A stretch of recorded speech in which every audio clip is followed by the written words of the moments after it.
오늘부터는 이제 여호수아 2장의 말씀을 2주에 걸쳐서 함께 살펴보도록 하겠습니다. 여호수아 2장은 이제 1절부터 시작하고 이제 24절까지 말씀이 진행이 되게 되는데요. 여호수아 2장에 있어서 시작과 끝이 이제 같은 맥락으로 되어 있습니다.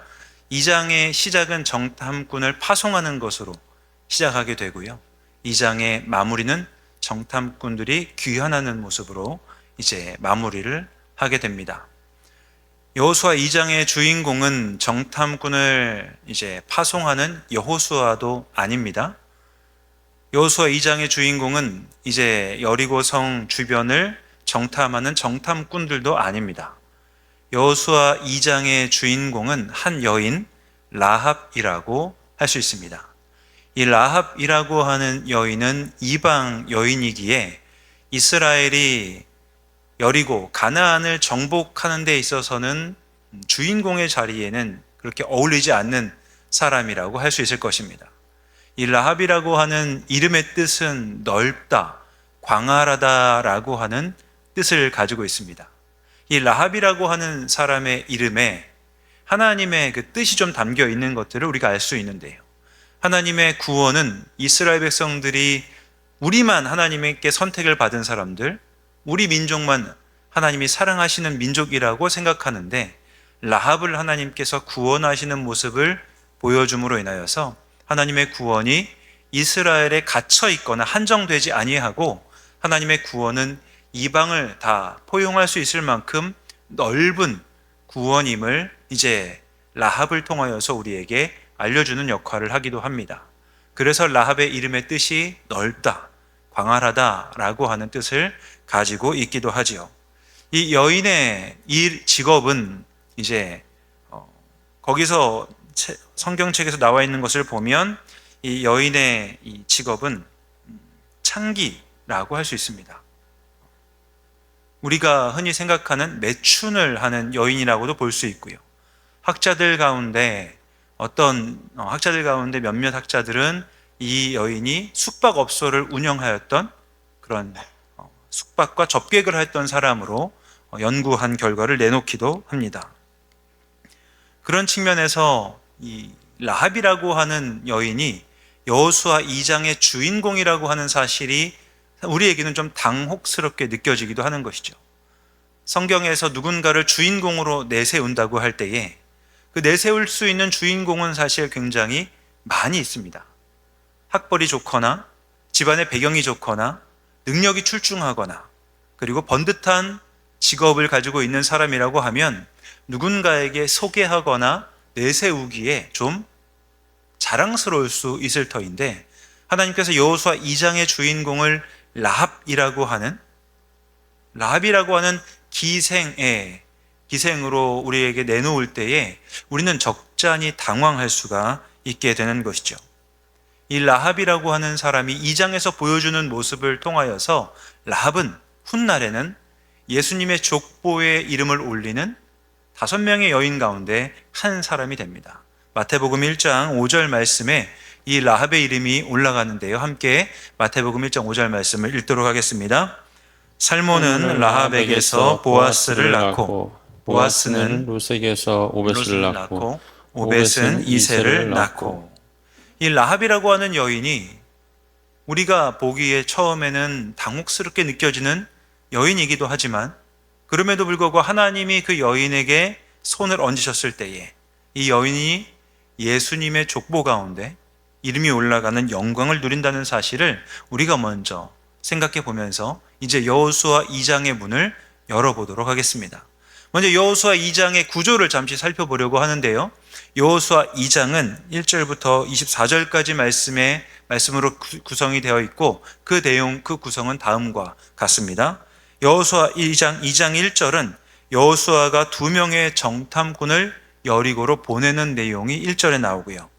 그리고 2절에는 정탐꾼의 진입이 이제 여리고성 사람들에게 탄로나는 모습으로 보여주고 있습니다. 3절에서 7절까지는 라합이 이 정탐꾼들을 구해주는 내용으로 이제 기록이 되어 있고요. 8절부터 11절까지는 라합이 이 정탐꾼들을 구해주면서 왜 구해주었는지를 보여주는 라합의 신앙 고백으로 나오고 있습니다. 이제 12절에서 14절까지는 라합이 정탐꾼들을 구해주고 난 이후에 정탐꾼들이 귀환하기 전에 정탐꾼들과 함께 약속하고 언약을 맺는 장면이 나오게 되고요. 15절에서 21절까지 말씀은 라합이 앞으로 이 여리고성을 쳐들어올 때에 어떻게 할지, 우리가 어떻게 반응할지를 알려주면서 다시 한번 언약 맺었던 것을 재확인하는 내용으로 되어 있습니다. 마지막으로 22절에서 24절까지는 이제 여리고를 돌아봤던 사람들이 여호수아에게 돌아가서 귀환 이후에 보고하는 내용으로 구성이 된 것을 알 수 있습니다. 여호수아 2장을 구조적으로 보면 앞에 보시는 것처럼 나와 있는 내용으로 우리가 이해할 수 있을 것이고요.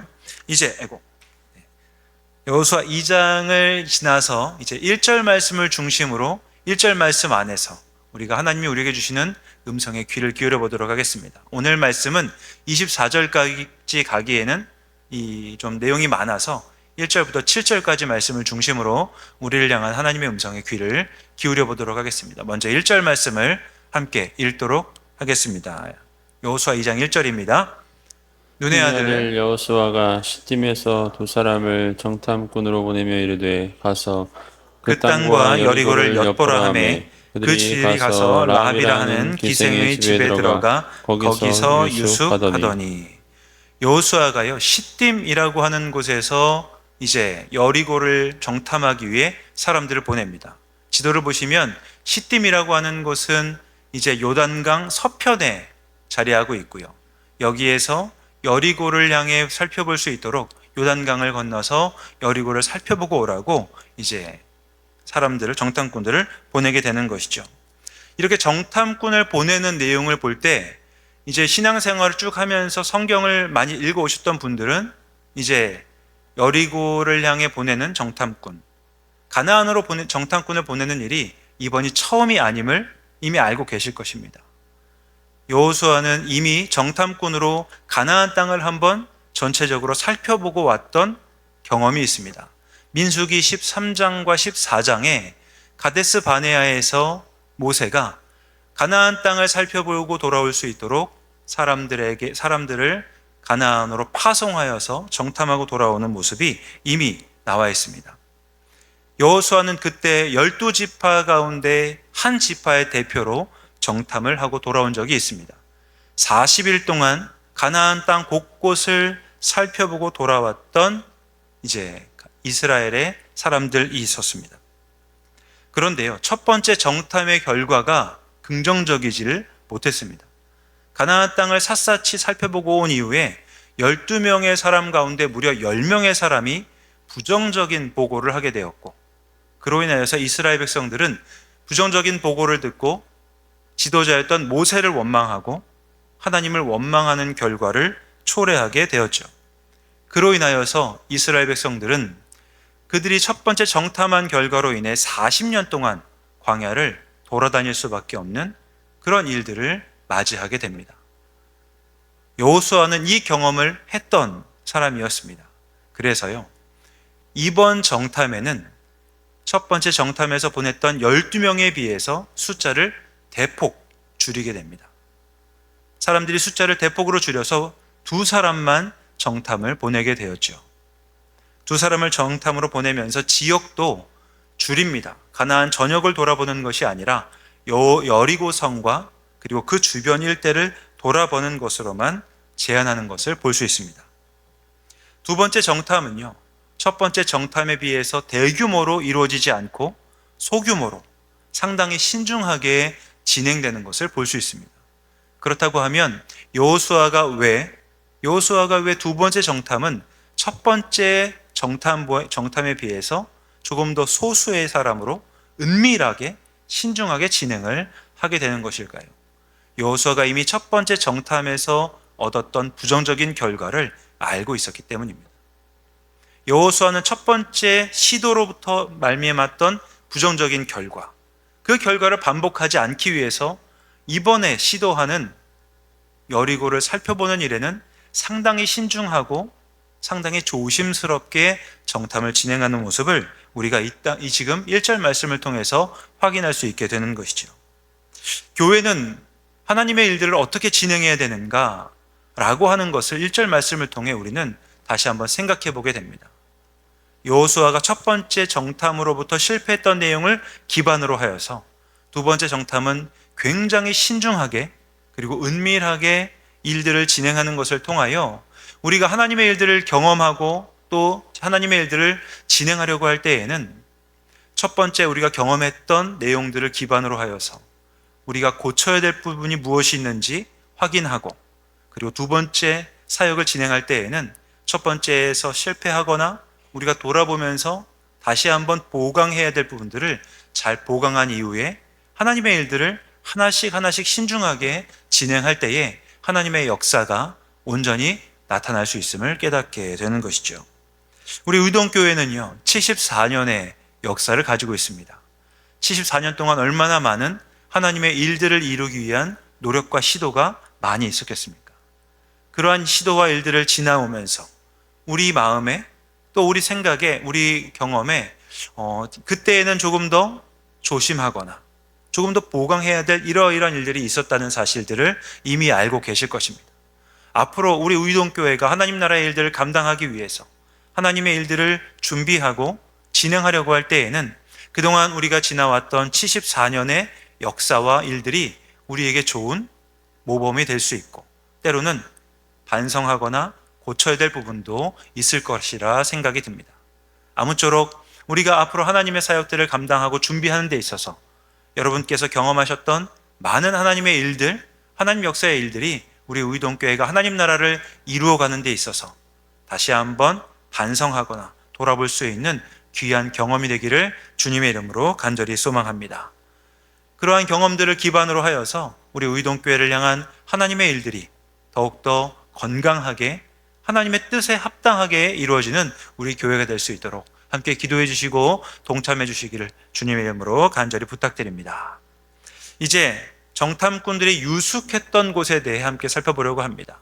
정탐꾼들이요 시딤에서 여리고로 넘어오고 여리고에 도착하였습니다. 그들이 어디로 가야 될지, 어디서 유숙해야 될지 그들이 알았겠습니까? 몰랐겠습니까? 몰랐습니다. 여리고에 대한 기본 사전 지식도 없었고 어디로 가야 될지 몰라서 그들은 기생의 집으로 유숙하기 위해 들어가게 됩니다. 이제 기생의 집으로 유숙하러 들어가는 그들을 바라보는 사람이 있었다는 것이죠. 어떤 사람이 그들이 여리고를 정탐하는 모습을 보고 저 사람들은 우리 성의 사람들이 아니라는 사실을 깨닫게 되었습니다. 그 사람은 두 사람의 정탐꾼이 가는 곳의 뒤를 밟고 그들이 어디를 살피는지, 그들이 어디로 들어가는지를 추적하였습니다. 두 사람의 정탐꾼이 기생의 집인 라합의 집에 유숙하기 위해 들어갔다는 사실을 알고요. 이 사람이 왕에게, 여리고를 다스리는 왕에게 찾아갑니다.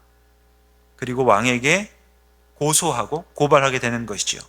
2절과 3절 말씀을 함께 읽도록 하겠습니다.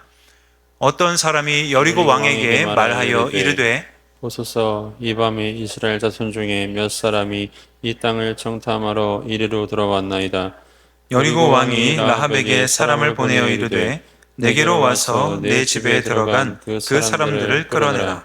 그들은 이 온 땅을 정탐하러 왔나이다.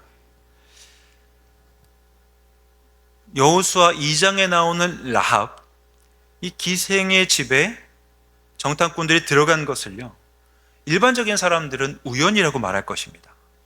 왜냐하면 사전적인 지식 없이 여리고에 들어와서 어디로 갈지 모르다가 눈에 띄었던 집에 들어갔을 수도 있기 때문입니다. 일반적인 사람이 볼 때에는 이 성경 말씀을 보면서 이건 우연의 일치다라고 이야기할 것이고요. 하나님을 믿는 우리는 이 일을 무엇이라 표현하냐면 하나님의 섭리, 하나님의 인도하심이라고 표현하게 되겠죠. 하나님의 섭리라고 하는 이 일을 통하여서 어떤 일들이 일어나는가? 첫 번째로 일어났던 일들은요, 정탐꾼들이 라합의 집에 들어갔기에 그들은 목숨을 건지는 일이 일어나게 되어 있습니다. 지금 라합의 집에 들어간 사람들은 이미 죽은 목숨이라고 할 수 있습니다. 왜냐하면 그들의 뒤를 밟았던 사람이 있었기 때문입니다. 그들이 어디를 보았는지, 그들의 정체를 정확하게 알고 있는 사람이 여리고 왕에게 가서 왕에게 정탐꾼들이 찾아왔다는 것을 알려주었습니다. 여리고 왕은요, 어떤 사람이 정탐꾼인지 얼굴은 모른다 할지라도 그들이 지금 어디 유숙하고 있는지 압니다. 그래서요, 군사들을 라합의 집에 보내게 되는 것이죠. 라합의 집에 들어가서 여리고 왕이 했던 말을 정확하게 보시면 이렇게 기록되어 있습니다. 내 집에 들어간 그 사람들을 끌어내라 라고 말이죠. 내 집에 들어간 사람들이 2명이 있는데 그 사람들을 끌어내라고 여리고 왕은 정확하게 명령합니다. 이 명령에 의해서 정탐꾼 2사람은 죽을 수밖에 없는 풍전등화의 위기 가운데 놓이게 되는 것이죠. 도망가고 싶어도 도망갈 수 없는 도간에 든 쥐와 같은 상황에 놓인 이 2사람을 어떻게 해야 되겠습니까? 그런데요, 이런 상황 가운데서 라합은 위대한 선택을 하게 됩니다. 분명히 자신의 집에 2사람이 숨어든 것을 알고 있는 왕이 라합에게 내 집에 들어간 그 사람들을 끌어내라라고 명령하는데요, 라합은 이 사실을 알았었는지 이미 조치를 취한 다음이었다라는 것이죠. 4절에서 5절 말씀을 함께 읽도록 하겠습니다. 과연 그 사람들이 내게 왔었으나 그들이 어디에서 왔는지 나는 알지 못하였고 그 사람들이 어두워 성문을 닫을 때쯤 되어 나갔으니 어디로 가는지 내가 알지 못하나 급히 따라가라. 그리하면 그들을 따라 잡으리라. 아멘. 일반적인 사람이라면 상상할 수도 없는 기지를 발휘하였고, 라합은 자신의 집에 숨어들었던 2사람을 다른 곳에 숨기면서 그 2사람의 목숨을 구해주게 됩니다. 이 일이 우연이란 말인가 라고 할 때에 일반적인 하나님을 알지 못하는 사람들은 우연이라고밖에 얘기할 수 없을 것입니다. 그런데 하나님께서 이미 예정하신 라합이라는 사람, 일반적으로는 사람들 앞에 내어놓기 어려운 출신이고 어려운 일을 할 수 있을 만한 그 사람을 통해 하나님이 일하시고 계심을 우리는 2눈으로 똑똑하게 확인할 수 있게 되는 것이죠. 이 정탐꾼 2사람이 라합의 집에 들어가지 않았다면 과연 목숨을 부지할 수 있었을까요? 그렇지 않았다는 사실을 우리는 알게 되는 것입니다. 정탐꾼 2사람이 어디로 가야 될지 모르는 가운데 두 눈에 보이는 곳으로 그냥 유숙하러 들어갔을 뿐이었겠지만, 하나님은 그들의 선택에 의해 위기가 찾아왔음에도 불구하고 그 자리에서 하나님의 일들을 지금 만나게 하시고 있음을 우리가 확인하게 되는 것입니다.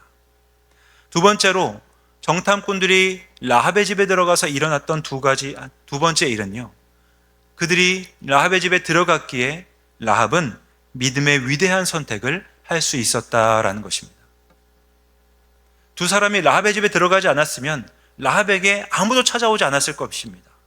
라합에게는 평소와 같은 일상이 그냥 지나가고 말았을 것입니다. 라합이 하나님을 이미 알고 있었다는 사실을 우리는 뒤에 나오는 내용을 보면 알 수 있겠지만, 하나님을 알고 있었음에도 불구하고 정탐꾼들이 그녀의 집에 들어오지 않았다고 한다면 믿음의 고백을 할 수 있는 기회도 없었을 것이고 그들을 살릴 수 있는 기회 자체도 없었을 것이기 때문에 지금 2사람이 라합의 집에 들어간 것으로 인해서 라합은 아주 위대한 믿음의 선택을 할 수 있는 기회를 맞이하게 된다라는 것입니다. 여러분, 라합이 이런 선택을 하는 일이 쉬운 일은 절대 아니라는 사실을 우리는 기억해야 됩니다. 라합이 왕의 군사들에게 4절에서 5절에 나오는 이야기를 한다고 한번 생각해 보십시오. 이렇게 이야기를 하였죠.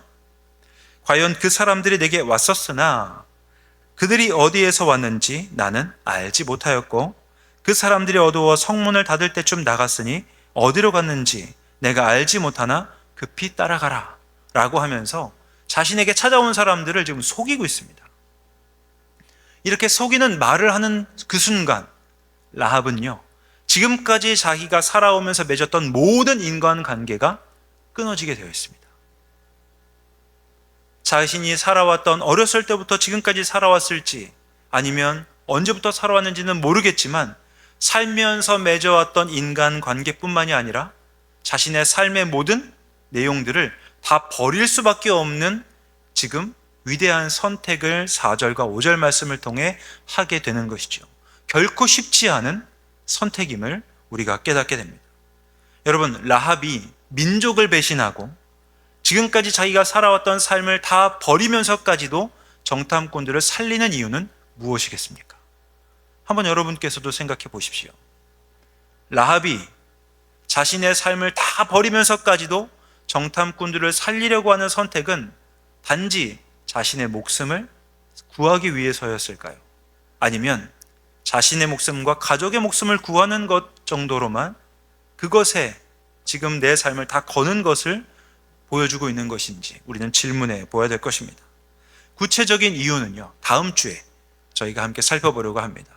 왜냐하면 라합이 정탐꾼들을 살리겠다라고 선택한 것은 라합의 신앙 고백과 연결이 되어 있는데 라합의 신앙 고백이 8절부터 나오기 때문입니다.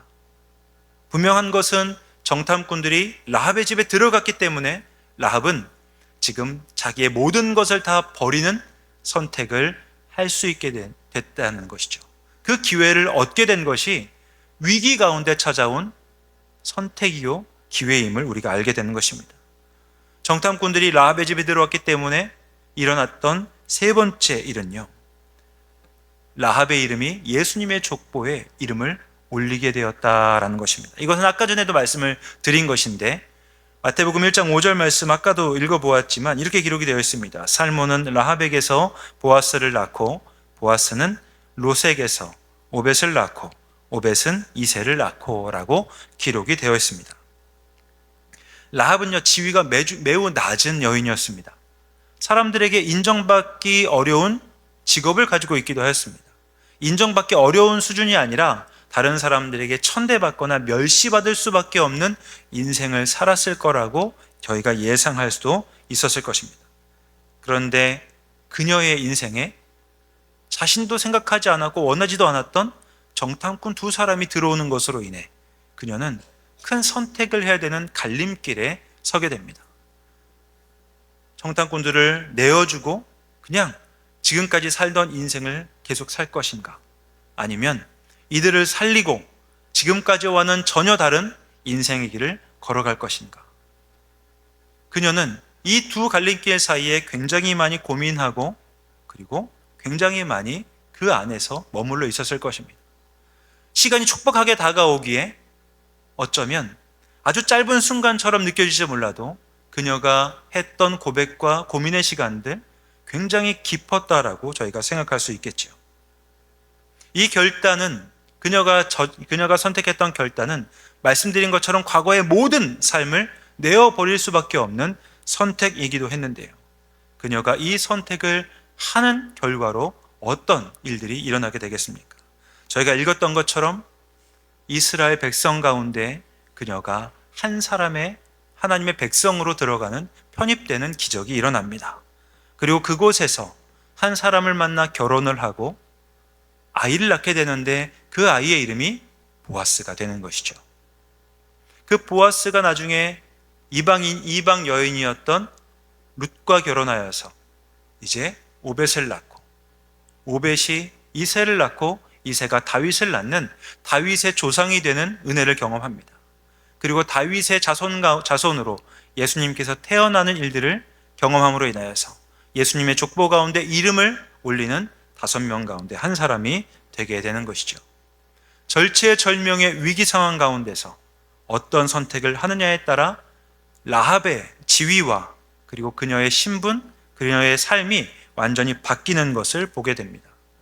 좀 더 우리가 내용을 살펴보면요, 라합이 결혼했던 살몬 있지 않습니까?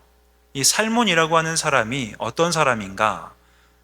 성경 안에서 전통적으로 보면 이 살몬이요, 여리고에 숨어들었던 두 사람의 정탐꾼 가운데 한 사람이라고 이야기를 합니다. 얼마나 큰 위기 상황이었습니까?